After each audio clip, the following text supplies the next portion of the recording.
देखो जैसे WWE ने पहले स्मैकडाउन का लोगो चेंज किया, उसके बाद NXT का लोगो चेंज किया। अब नेटफ्लिक्स पर जब मंडे नाइट रॉ आएगी तो पॉसिबली उसका लोगो हमको पता चल चुका है। ये स्क्रीन पर आप देख सकते हो, ये इतना फिनिश्ड नहीं है। एक्चुअल में WWE ने अपने शोज के प्रमोशन के लिए जो लोगो यूज किया था उसका किसी ने रिफाइंड वर्जन बनाया, और यहाँ पे आप देख सकते हो बीच में रॉ लिखा हुआ है और काफी सिंपल और मिनिमल इसको रखने की कोशिश की गई है। और अभी वाला लोगो भी वैसे काफी मिनिमल सही है, और ये भी काफी ऐसे सटल सा और बढ़िया सा लग रहा है मुझे कि ये हो सकता है वो जो मॉडर्न टाइप की मंडे नाइट रॉ वाली वाइब है उसको दे। अभी बाकी ऐसा भी हो सकता है कि इसमें ये चेंज कर दें, लेकिन वो प्रमोशनल मटेरियल के लिए यूज कर रहे हैं तो चांसेस हैं कि शायद ये WWE का फाइनल लोगो हो सकता है जब मंडे नाइट रॉ नेटफ्लिक्स पे जा रही है, वहां का जो इनका एरा शुरू हो रहा है। Okay, hello chatters, my name is Rohit and you are watching wrestle chatter. Welcome है गाइस आपका वॉइस ऑफ रेसलिंग के एपिसोड नंबर 526 में। और देखो, मुझे इस चैनल पे आके ना हमेशा फन एंटरटेनमेंट, जिस चीज़ को हम एंजॉय करें उन चीज़ों के बारे में बात करना पसंद है। लेकिन एक इंपॉर्टेंट चीज़ है, ब्रॉक लेसनर की सिचुएशन आपको पता ही है। ये कंफ्यूजन है ही भाई, क्या है आगे ब्रॉक लेसनर का सीन, अभी क्या चल रहा है, क्या पॉसिबिलिटी है। तो सारे जो एस्पेक्ट है, मैं ये बिल्कुल नहीं कह रहा कि ये कोई फन के लिए है। ब्रॉक लेसनर के डाई हार्ड फैन हो तो भाई स्पॉटिफाई पर आपके लिए 20 मिनट का पूरा क्रिस्प एपिसोड है। मैं नहीं कह रहा भाई वो एंटरटेनमेंट के लिए है। जो पूरी ब्रॉक लेसनर की सिचुएशन है सब बिल्कुल क्लैरिटी के साथ आपको पता चल जाएगी, और वहां से फिर आप वो निकाल सकते हो अपना कि क्या ब्रॉक लेसनर WWE में वापस आ रहे हैं फिर नहीं। देखो, ब्रॉक लेसनर वाले फैन हो तो डेफिनेटली बोलूंगा आप उस एपिसोड को बिल्कुल मिस नहीं कर सकते। बनाया ही वो इसलिए है कि क्या नेक्स्ट है ब्रॉक लेसनर का WWE में। तो लिंक पहले डिस्क्रिप्शन में या फिर स्क्रीन पर आपको लास्ट में आप टैप करके भी देख सकते हो। बाकी जो कल गिव अवे के लिए मैंने बोला था, उत्कर्ष हमारे जो है इंस्टाग्राम पे आप DM चेक कर सकते हो, आपको मैंने ऑलरेडी मैसेज कर दिया है प्रीमियम सब्सक्रिप्शन के लिए। अब हम बात करते हैं 7 साल पहले की उस चीज के बारे में जिसने WWE में एक नई उत्साह और उमंग की लहर वो लेके आ गया था। और मैं बात कर रहा हूँ शील्ड के दोबारा से रीयूनाइट होने की। मेरे को याद है ये, मतलब तब ऑब्वियसली मैं एक्टिवली चैनल चला रहा था, आई थिंक 1-2 महीना ही हुआ था मुझे, तो तभी शील्ड वापस आई तो बड़ा एक्साइटमेंट सा अलग सा फील हो गया था उस टाइम पे। याद है कि इसको भाई मैं मेन रोस्टर पे जो स्टोरी लाइन चलती है उस पर फोकस ही नहीं करता था। मैं तो पता नहीं कौन कौन से फैक्ट उठा उठा के लेके आता था कि ये कैसे हुआ वो कैसे हुआ। लेकिन यहाँ से आई थिंक मैंने जो पूरा है प्रॉपर फिर क्या रियल टाइम में WWE में चल रहा है उसको कवर करना शुरू किया था। और बहुत एपिक मूवमेंट था भाई, पहले रोमन रेंस, फिर डीन एम्ब्रोस, फिर सेथ रॉलिंस, और इस तरीके से फिर शील्ड का रियूनियन हो गया था। CM पंक के बारे में मैंने आपको बताया था कि वो जो क्राउन जूल वाला शो है उसको मिस करने वाले हैं थोड़ी। और इसके बारे में छोटी सी और बात पता चली है कि मिड जो नवंबर का महीना है उसमें CM पंक को आप एक्सपेक्ट कर सकते हो। जैसे क्राउन जूल का सारा मामला निपटा लेंगे उसके बाद ही CM पंक आ रहे हैं, और सर्वाइवर सीरीज में डेफिनेटली कुछ तो बहुत बड़ा रोल होगा CM पंक का। जो अर्ली हमको बात पता चली थी वो थी कि गुंथर के साथ उनका WWE मैच करेगी, पता नहीं। देखो, उस पॉसिबिलिटी के ऊपर अभी मैं ज़्यादा बात करूंगा नहीं, क्योंकि ये अपने आप में इतना बड़ा मैच है कि जब ये होगा तभी, मतलब रूमर्स में तो चल रहा है, लेकिन अभी क्योंकि वैसे कहीं स्टोरी लाइन में नहीं डायरेक्शन पता चल रही तो कुछ क्लैरिटी से कह नहीं सकते। बाकी NXT में भी CM पंक आए हुए थे भाई, बैक स्टेज तो वो हैं ही, भले वो टीवी पे नहीं आ रहे, वो बस में जाते हैं और लोगों को एक तरीके से वो एडवाइस दे देता है NXT की बस में। तो जो वो वाला रोल है ना CM पंक का कि भाई मैं लोगों को आके सिखाऊंगा, उसको तो प्रॉपर तरीके से वो निभा रहे हैं, भले टीवी पे नहीं आ रहे। कल स्किप हो ही गया था मेरे से वो NXT का पार्टी, मैंने पूरा स्किप कर दिया, फिर जरा सा आपको बता दिया। लेकिन भाई एक चीज जाके आपको जरूर जरूर जरूर ही सुननी चाहिए, वो था वूप दैट ट्रिक और यीट जो चैंट्स हैं उसका सिंक NXT में होता है। आई थिंक सबसे बढ़िया जो मैंने क्राउड वर्क देखा है, क्राउड वर्क तो वैसे स्टैंड अप कॉमेडियन में होता है, जो क्राउड वर्क मतलब जो क्राउड किसी तरीके से शो में इन्वॉल्व, वैसे भी क्राउड वर्क की है, तो ये मेरे को लग रहा है सबसे बेस्ट है। आई थिंक टॉप 5 में तो मैं इसको रख सकता हूँ, वो इतना ज्यादा कूल लग रहा था। और क्योंकि दोनों हैं भी इतने फैन फेवरेट, तो ये WWE ने सही किया। आके कुछ ऐसा मेजर तो किया नहीं जे उसो ने, लेकिन शायद एक मूवमेंट जरूर बना दिया इसके लिए, क्योंकि अभी आपको पता है CW नेटवर्क पे आ रही है NXT, तो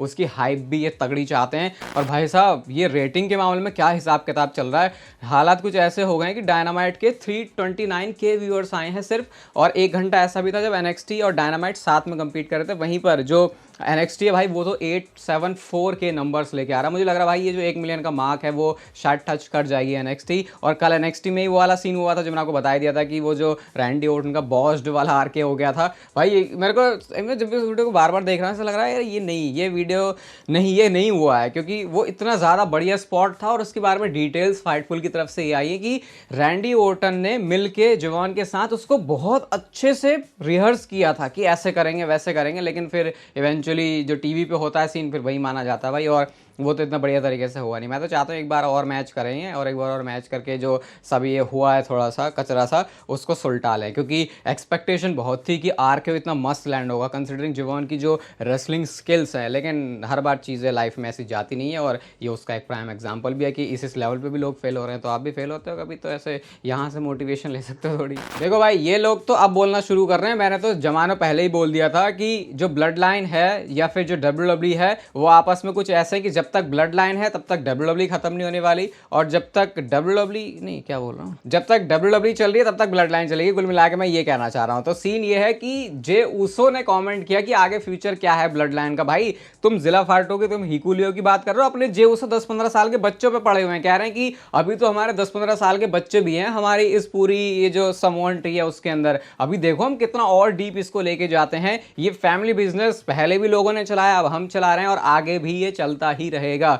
तो ये वो स्टेज है कि अभी तो हमको ऐसा लग रहा है भाई ये ब्लड लाइन मतलब कि Roman Reigns, Jey Uso, Jimmy Uso ये सब है, लेकिन शायद आज से 10 साल बाद कुछ अलग ही जनरेशन होने वाली है और स्टिल ब्लड लाइन ऐसे ही रूल करेगी, क्योंकि यार इनके ब्लड में ही है यार। ये बंदे गलत होते ही नहीं कभी। ऐसा लग रहा है कि कोई समोन या ब्लड लाइन के अंदर बंदा पैदा हुआ है, बस उसको प्रोफेशनल रेसलिंग में डाल दो, उसका करियर भी सक्सेसफुल। तो ब्लड लाइन के लॉन्डो को भी फायदा और WWE को भी फायदा। WWE ना हमारे साथ नहीं, फैंस के साथ नहीं, अपने लोगों के साथ भी खेलती है। वो जो केविन ओवंस और कोडी रोड्स का सेगमेंट था, सेगमेंट क्या था, बैड ब्लड के बाद जो आपस में भिड़ लिए थे, भिड़ क्या लिए थे, केविन ओवंस ने जो बजा दिया था कोडी रोड्स को, इस चीज को अनप्रेडिक्टेबल रखने के लिए WWE ने अपने प्रोडक्शन टीम को भी नहीं बताया कि क्या चलने वाला है Cody Rhodes and Kevin Owens के बीच में। और आई थिंक इसका सेंस भी बनता है, क्योंकि जब उनको पता है भाई प्रोडक्शन वाला तुम हमें, तुम्हारी क्या जरूरत, हम तो चाह भी नहीं रहे कि तुम में से कोई फिल्म करें, हम तो चाहते हैं कि ये इतना ऑर्गेनिक लगे कि ये लोगों के सामने जब जाए तो वो उनके कैमरास के थ्रू ही जाए। और वो चीज़ करने में WWE सक्सेसफुल भी हुई थी कि भाई सारे जो वीडियोस हमने देखी थी वो फैन कैम के साथ ही आई थी। ऐसा कुछ नहीं था कि WWE ने अब तक इसकी कोई फुटेज रिलीज करी है।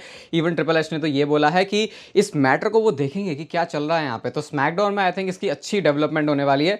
थोड़ा बेकार ये हो गया कि कोडी रोड्स रॉ में आ गए तो ऐसा लगा भाई इस बंदे को तो कुछ हुआ नहीं, तो रोक के रखना चाहिए था मेरे हिसाब से थोड़ा। तो देखो गोल्डबर्ग अगर रेसलमेनिया में मैच लड़ रहे हैं तो गुंथर के साथ मैच होगा या नहीं होगा उसको तो मैंने पिछली वीडियो में डिस्कस कर लिया था कि WWE भी उस तरीके से तो नहीं देख रही, लेकिन एक मैच जो गोल्डबर्ग आके लड़ सकते हैं वो ब्रॉन ब्रेकर के साथ है। भाई मैं सही बता रहा हूँ, गोल्डबर्ग वर्सेस गुंथर स्टोरी में दिख गया इसलिए अब लग रहा है कि होगा, लेकिन एक जो ओनली मैच है जिसके लिए गोल्डबर्ग सबसे ज्यादा रेडी एक्साइटेड होंगे WWE में करने के लिए वो है अगेंस्ट ब्रॉन ब्रेकर। उन्होंने ना सिर्फ उनको अप्रिशिएट किया बल्कि ये आई थिंक एक true good final retirement match हो सकता है गोल्डबर्ग के लिए कि अगर वो ब्रॉन ब्रेकर के साथ लड़े, क्योंकि वैसे भी भाई देखो अब 2-3 साल में तो वैसे भी 55 या 57 के भाई गोल्डबर्ग, यकीन नहीं होता कि इस एज में जाके भी वो ऐसे कर रहे हैं। कुछ स्टिंग का तो कुछ अलग ही लेवल हो गया भाई, वो तो चलो भाई किस एज में जाके रिटायर हुए, उन्होंने तो बार ही अलग सेट कर दिया कि बंदा कब जाके भी रिटायर हो सकता है। लेकिन गोल्डबर्ग को भी मानना पड़ेगा, वैसे प्रोफेशनल रेसलिंग से बहुत टाइम तक वो दूर रहे हैं, लेकिन Goldberg versus Bron Breakker I think मैं चाहूंगा कि हाँ ये एक फाइनल मैच हो गोल्डबर्ग का, अगर उनको कुछ रिटायरमेंट की तरह से देखना भी है।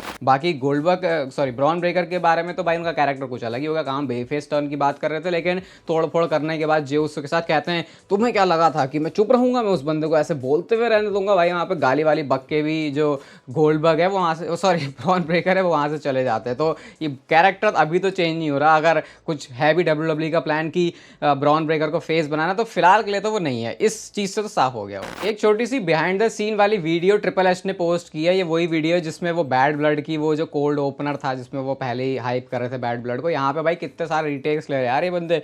देख के मुझे थोड़ा सा अच्छा लग गया कि चलो भाई इतने उस लेवल पे प्रोफेशनल इतने सालों से भी काम करते हुए जब वो मूवमेंट आ रहा है तो थोड़ा सा ट्रिपल एच तो भाई कुछ अलग ही मस्ती माहौल के, ट्रिपल एच को देख के लग नहीं रहा बंदा यहाँ पे सीरियसली काम करने आया, वो तो बस अपनी वाइब इंजॉय करने आया। और ये थोड़ा तारीफे वारीफे कर दी उन्होंने इस कैप्शन में कोडी रोड्स की। बाकी एक पोस्ट और आई है ट्रिपल एच की तरफ से, WWE ने भाई ड्रू मैकिंटायर CM पंक का एक म्यूजिक ही निकाल दिया पूरा, उनको इतना बढ़िया लगा कि उसका पूरा एक वीडियो सा बना के म्यूजिक के साथ ही उन्होंने चिपका दिया। मतलब इसको तो WWE कुछ अलग ही लेवल का ट्रीट कर रही है कि ये सिर्फ एक मैच नहीं है, ये उससे ज्यादा है। और अगर आप इस पूरी वीडियो में वो छोटे छोटे करके जब सारे कट्स देखोगे 3 मिनट के अंदर आपको पूरा मैच दिखेगा तो आप भी बैठ के सोचोगे भाई क्या ग्रेटनेस विटनेस करी हमने बैड ब्लड में, क्योंकि ये सही में बता रहा हूँ भाई इतने साल हो गए रेसलिंग देखते हुए, कितने साल हो गए 20 साल के आसपास हो जाएंगे भाई अब तो मतलब 20 साल तो एज भी नहीं है, लेकिन कितना होगा, 18 साल तो हो ही गए हैं। तो उतना उतना उतने टाइम से देखने के बाद भी इसको कुछ अलग ही लेवल की ट्रीटमेंट मिल रही है, और जो मिलनी भी चाहिए, क्योंकि डिजर्व करता है भाई ये मैच। सिर्फ तारीफें पूरे साल भर नहीं, अब फ्यूड खत्म हो चुकी है तो भी ऐसी चलती रहनी चाहिए। कोडी रोड्स ने अपनी इंस्टाग्राम की स्टोरी में कुछ पोस्ट किया है। देखो यार, वेब सीरीज मूवीज का मुझे कुछ ज़्यादा पता नहीं रहता, तो इसमें आप मेरी हेल्प करना, क्या कहना चाह रहे हैं कोडी रोड्स यहाँ पे। लेकिन दो बंदे बैठे हुए हैं, अपना आराम से जो है पैग पुग मारे जा रहे हैं यहाँ पे, और ये शायद उनका एक टीज है कि वो किसी को तो गेस्ट बना के लेके आने वाले हैं अपने पॉडकास्ट में, what do you want to talk about करके जो उनका है। अब इन दोनों दो बंदे जो दिखा रहे हैं इनका आपस में क्या रिलेशन है, उस हिसाब से शायद कोडी रोड्स भी टीज कर रहे हैं।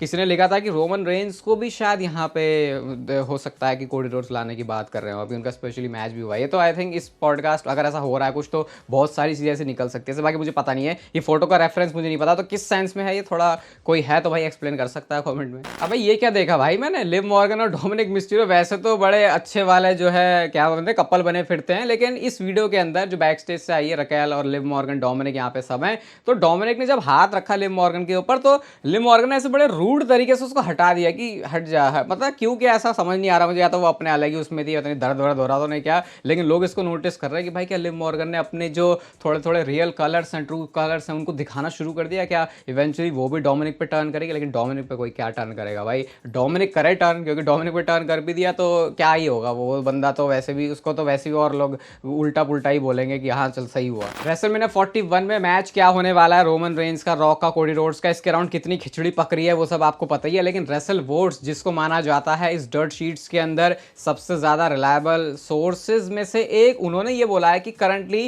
पहले दो पॉइंट हैं इसमें। पहला पॉइंट ये है कि वो कह रहे हैं कि rock versus Roman Reigns versus Cody Rhodes, ये जो ट्रिपल थ्रेट मैच इस समय डब्ल्यूडब्ल्यू के पास ये है ऑन द टेबल, कि वो इसको लेके आगे डिस्कशन प्लान कर रहे हैं। लेकिन मैं एक चीज आपको बताता हूं यहाँ पे, कि जिस तरीके से रॉक ने वो 1 2 3 किया, अगर वो ट्रिपल थ्रेट मैच की तरफ इशारा है, तो बहुत हद तक ये पॉसिबल है कि डब्ल्यूडब्ल्यू चीज ये देख रही है कि क्या रिएक्शन मिलता है इसको क्राउड की तरफ से, क्या लोग इसको पसंद कर रहे हैं। क्योंकि जब रेसलमेनिया 40 का इतना मेजर मैच चेंज कर सकता है, रोमन वर्सेस रॉक से बड़ा मैच कोई क्या ही चेंज करेगा, तो डब्ल्यूडब्ल्यू स्टिल यहाँ पे लोगों के ओपिनियन देखेगी। और भाई इसके बाद क्या हुआ, जैसे वी वांट कोडी है, वैसे एक तरीके से काइंड ऑफ जंग सी शुरू हो चुकी है फैंस की, कि we want not this triple threat match, हमको चाहिए वी वांट रॉक, मतलब Rock versus Rock, we want Rocky versus Roman, जो भी बनाना चाहो बना सकते हो। तो इस तरीके से फिर अब देखते हैं रेसलमेनिया तक कैसी डेवलपमेंट होती है। बाकी स्क्रीन पर अभी आपको ब्रॉक लेसनर का पॉडकास्ट एपिसोड दिख रहा होगा भाई, क्लिक करके आप लोग सुनना, और काफ़ी इंफॉर्मेटिव चीज़ें हैं उसमें। ये वीडियो अगर आपको अच्छी लगी तो उसे लाइक कर दो, चैनल को सब्सक्राइब कर दो ऐसी और मस्त वीडियोज़ के लिए, और तब तक लेते रहो जिंदगी के मजे।